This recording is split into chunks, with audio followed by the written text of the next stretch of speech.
Hello everyone, FPL Raptor here and welcome back to another video on my YouTube channel. In today's video, I'm going to show you a slightly different draft that you may potentially want to consider ahead of Game Week 1. Yesterday, I showed you my current team selection and it hasn't really changed much since then. And I'll also be doing a deadline stream on Friday at 11 AM BST UK time, so do tune into that. But today's video, I'm going to show you something slightly different. If you're enjoying the content here on this channel, please do remember to like, comment and subscribe. But without further ado, let's jump to today's video.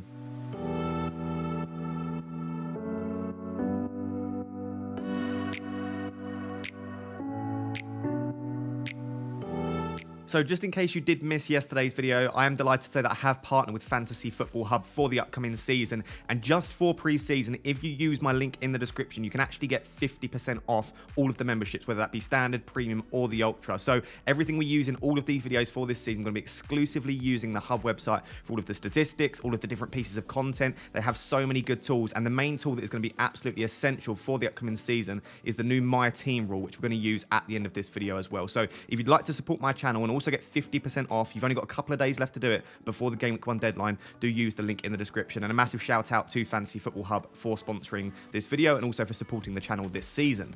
So today's video is going to be something slightly different. Like I said, I'm actually going to be showing you what is a one premium draft. Now, what we mean by that is essentially you're only going to go for one of those expensive boys up top and instead spread the funds around a little bit. The benefits of that is that you can get a very, very strong entire squad. You can upgrade the bench a little bit. You can have a really strong defense, midfield, and attack. The only real negative that I see associated with this is you only get, obviously, the one premium. So you can't get Kane and Haaland. You can't get Kane and Salah. You can only ever go for one at one point. If you do want to get to a second premium, I would say you pretty much have to play a wild card, or you have to make potentially 2 or 3 transfers. There are ways to maybe get a second premium in. It does just leave you a little bit inflexible. But if you're confident you'll captain Salah most weeks, which I think a lot of people will anyway, I don't have a massive issue with the one premium drafts, and I do think it's genuinely worth considering ahead of Game Week 1. So this is the team that I've set up. There are some places that you can potentially mix this up. There are some potential alternatives that you can go for. We've gone for Ramsdale in goal. Now, the news that has just broke before I've recorded this is that you can go for the Iverson and Ward double up at Leicester. So for those that haven't been keeping up to date with the news, Schmeichel has left to go to Nice, which has left Ward and Iverson as the 2 keepers that you can potentially pick from Leicester, and both are priced at 4 million. That means if you go for both of the £4 million Leicester keepers, assuming Leicester don't sign a new keeper, which looks fairly likely at the moment, like they might not sign a new keeper, you can get the starting Leicester keeper for £8 million. And it means that you can essentially shave £1 million off this draft here, and you can then put that money elsewhere. For example, you could go from Walker up to Diaz, or you could go from Walker up to Chilwell if you wanted to. But for this draft, I've gone for Ramsdale because I think it's good, if you possibly can, to try and cover that Arsenal defence, because the clean sheet potential is quite high in the first sort of 7, 8, 9 game weeks for Arsenal there. And then the rest of the back line is just absolutely ridiculous. We've got double City and double Liverpool. We've got Cancelo and Walker. Again, if Man City do not sign a left back or a right back, which once again looks fairly likely at the moment, they haven't confirmed anything at this stage, Walker looks very nailed on. And to be honest, even if they do sign a right back or left back, I'm not expecting them to go straight into the starting 11. So I think Walker's probably fine for the first few game weeks. And game week 2 in particular, having double City defence against Bournemouth at home could be really nice. So Cancelo and Walker in there, and then Trent and Robertson. This draft actually has Robertson ahead of Diaz and instead of Darwin as well. And the back line, it just makes it so, so strong. And Robertson and Trent, you know they're going to consistently get you points, whether that be clean sheets, assists, or goals. You can rely on them season upon season to get you quite a lot of points. And especially, like I said, up until your first wild card, the fixtures look absolutely fantastic for Liverpool. So I do really like those 4 there. And then I've got James in there as the 5th defender. I know a lot of people have gone off the Chelsea defence. It doesn't have to be James. It could quite easily be Perisic for 5.5, which would actually give you 0.5 in the bank, which I really like. If you downgrade Ramsdale to an Iverson and a Ward so that you get that really nice combination for 8 million, and you downgrade James to Perisic, you'd actually give yourself 1.5 million to suddenly play with. So there are positions that you can change it up here. I just think that you might as well go for a Chelsea wing-back, and I think James is the slightly safer pick above Chilwell, just due to some fitness concerns with Chilwell at the moment, and also due to the fact that it looks like Chelsea are going to sign Cucurella as well. So James in there at the moment, and like I said, what you're left with is essentially an extremely strong back 5. The only addition that I would really quite like to get in there is Perisic. It could be instead of Walker if you downgrade Ramsdale, or it could be instead of James. That's the strong back 5. Let's now take a look at the midfield. So here is the midfield four, and because you're only going for one premium, not only can you get a premium defense, but you can also get an incredibly strong midfield four as well. So Salah is the premium we've gone for. If you remember my no Salah draft video, which I released about a week ago now, if you're not going with Salah, by the way, do check that video out. You'll remember that we did a similar-ish draft, but we had Kane in there instead of Salah. So if you're not going for Salah, but you still want to go for one premium draft, it is definitely possible. But I personally think if you're only going to go for one premium, Salah is the safest bet because the fixtures are fantastic for Liverpool, and I feel most comfortable captaining him pretty much every single week. Even the fixture in Game Week 3 against Manchester United, I still think I'd feel fairly happy captaining him. But you also do have some good alternatives as well. So Salah is the only premium in this draft. You would definitely be captaining him in Game Week 1. You can actually see I've got the Vice armband on Kulusevski. Now, Kulusevski's by no means my favourite £8 million midfielder, but what I like about this, because you can get other £8 million midfielders in there, and because you've also got a really strong defence, I don't mind taking a sort of short-term punt on Kulusevski just to allow you to cover that Spurs attack, because you're not going to be able to cover the Spurs attack with a Son or a Kane in this draft because you're only getting one premium. So what you get here is you get your sort of perma captain in Salah, but you also do get a Spurs attacker in Kulusevski, and I think it could be a really nice option for Game Week 1. Southampton at home looks really, really strong. Of course, Richarlison is suspended, so I would almost say it's 100% confirmed that Kulusevski will start Game Week 1. Yes, Game Week 2 is a slightly trickier fixture anyway, and then Richarlison is back, but you could almost, as we will discuss in the next section, you could potentially switch Kulusevski to a Foden or a Mahrez for Game Week 2. So it could even just be maybe a one-week punt potentially in there with Kulusevski. I don't mind Maddison, but there's obviously the worries about him potentially moving to Newcastle and there being a little bit of unrest at Leicester. And you've got obviously Foden and Mahrez you could go for from the start. But I just really like the idea of covering the Spurs attack a little bit and going with Kulusevski there for Game Week 1. And I think he's a decent vice-captain in there as well.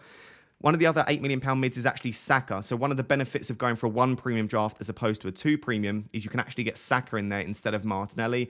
I think Saka is an excellent option. And whilst I do think that a lot of the players at Arsenal could take penalties, I think Martinelli could take it if he won it. I do think Gabriel Jesus could take a penalty as well. Same with Ødegaard. I do think if someone else random won a penalty, for example, Ben White or Gabriel, if someone won a penalty, I do still think Saka's at the top of the pecking order. So for £8 million, good underlying data, probably favourite to take penalties. I do think that is a nice upgrade to be able to go from Martinelli to Saka. And then the fourth and final midfielder in there is Mason Mount. Again, it could be a Foden, a Mahrez or a Maddison. It could even be a Sancho at 7.5, which would give you 0.5 in the bank. But I just think it's nice to cover a little bit of that Chelsea attack. The fixtures really aren't bad. You've got Everton and Leeds in the first three games there for Chelsea. So I think he's a really nice £8 million spot there, and I do expect Mount to continue to improve as the seasons go on. He's got multiple routes to points because he's done a lot of free kicks and corners as well. So the reason I love this sort of one premium draft, like I said, basically one of the best defenses you can possibly get. In addition to that, you get Salah plus three £8 million midfielders, which you guys know that I really like. Like I said, you could potentially downgrade one of the £8 million mids to a Grealish or potentially like a Martinelli if you wanted to, or a Rashford or a Sancho. There are some downgrades you can make which could give you a little bit more money to invest in the defence or the bench or the attack. But I just think that midfield looks super strong to me, and you're covering four of the major attacking threats there. The only one you're really missing out on is the Man City attack. But you've already got two Man City defenders. And what you can do with this is you can assess what happens in Game Week 1. Is Grealish looking good? Does Foden start? Is Alvarez going to get the nod? Is Mahrez going to get the nod? Once you assess that in Game Week 1, you can maybe take a punt in Game Week 2 when they face Bournemouth at home. So really nice looking midfield. Let's move on to the one striker who's probably a fairly obvious option. Look at the bench and then also use the My Team feature in the next section. So this is a one striker sort of formation and one striker team, and the one striker is Gabriel Jesus. I do think that arguably he is the most sort of essential attacker in our teams at the moment. Yes, Kane and Haaland are fantastic. Yes, you've got some value in the likes of Martial and Tony if you want them. Even Vardy's a fantastic option. But I think if you're going to go for one striker, Gabriel Jesus is probably the one. The only thing I don't like about the one striker formations is that if your striker doesn't play, Archer and Plange on the bench, any of the £4.5 million forwards, you're not confirmed that they'll actually feature at all, right? They're not at the top of the pecking order for their team. So if Jesus doesn't play for some reason, you could be left with only 10 players. But I think Jesus is nailed. Unless he suddenly gets injured or gets COVID or something like that, he's going to feature in some way. So even if Nketiah did get the nod ahead of him, you'd still get some minutes off the bench for Jesus. So I don't think it's a huge issue here. And I just think it rounds off a really nice team. It's another £8 million price point, which means you can move to another £8 million mid if you wanted to. Or you could potentially go for like a £7 million striker or one of the cheaper strikers in there. So you can pretty much get to any striker if you start with Jesus, apart from those premium boys.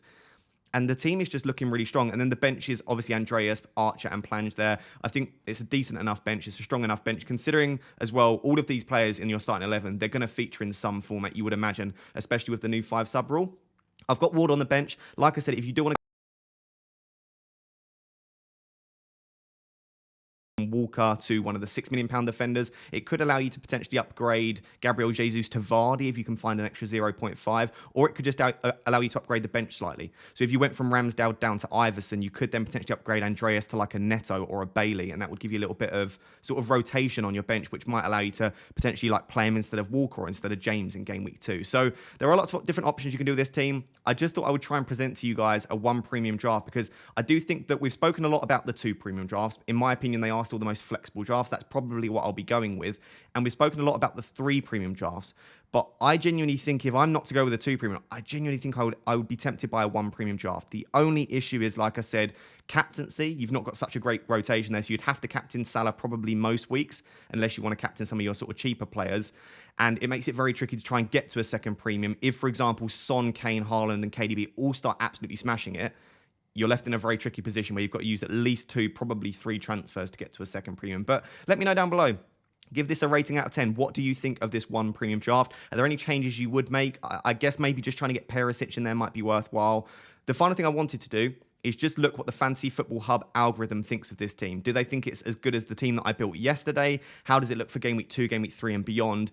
And just give it a bit of a rating according to artificial intelligence. So guys, as I said, I have plugged this team into the Fantasy Football Hub My Team feature. As I said at the start of the video, if you do want 50% off, you've still got a couple of days to do so before the Game Week 1 deadline. Click the link in the description. You can actually get access to this feature for as little as £1.50 per month right now if you use the 50% off link in the description. So please do that. Supports the channel, also getting access to a very, very good website. I plugged it in.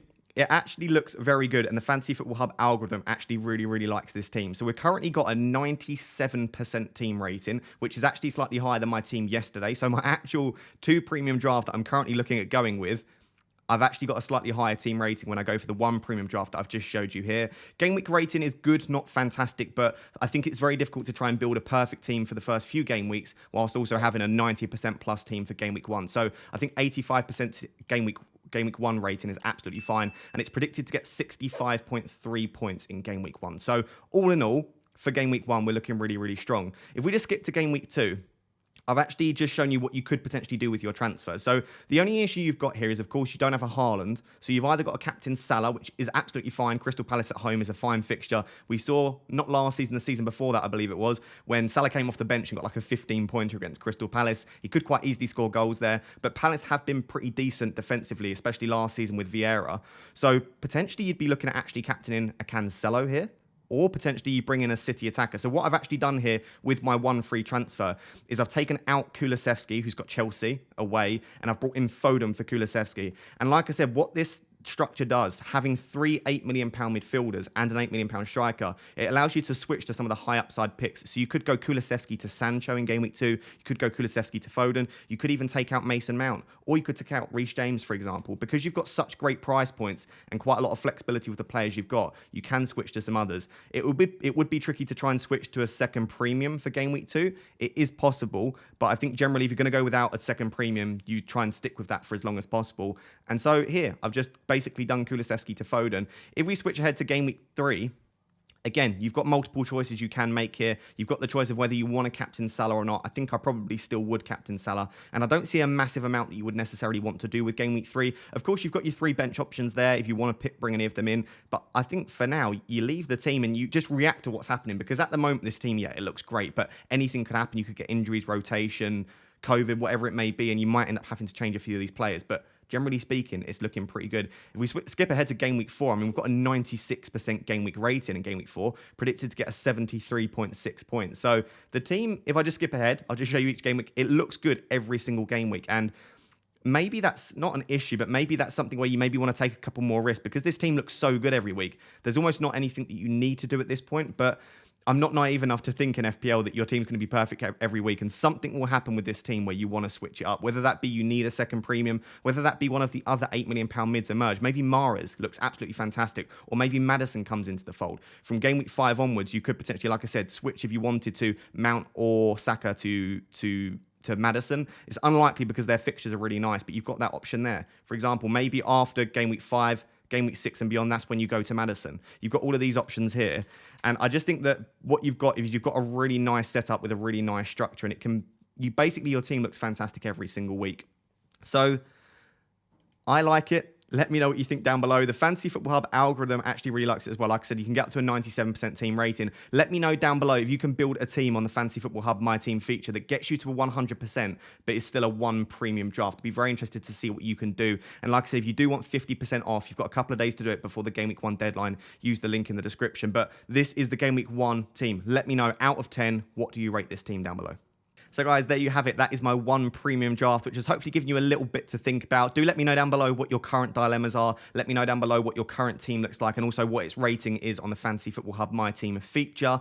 The next piece of content and the final piece of content ahead of the Game Week 1 deadline will be a deadline stream, like I said, starting at 11 a.m. BST, which is UK time, going till about 1 p.m. That's because I'm at Fantasy Football Fest in the evening. So that will be my deadline stream. It will be around lunchtime instead. If you've missed any of the content from the previous week, there is still loads of content to keep up with. I'll link 2 videos at the end, so do go back and watch some of that content. But until next time, guys, thank you very much for watching. Cheers. Bye-bye.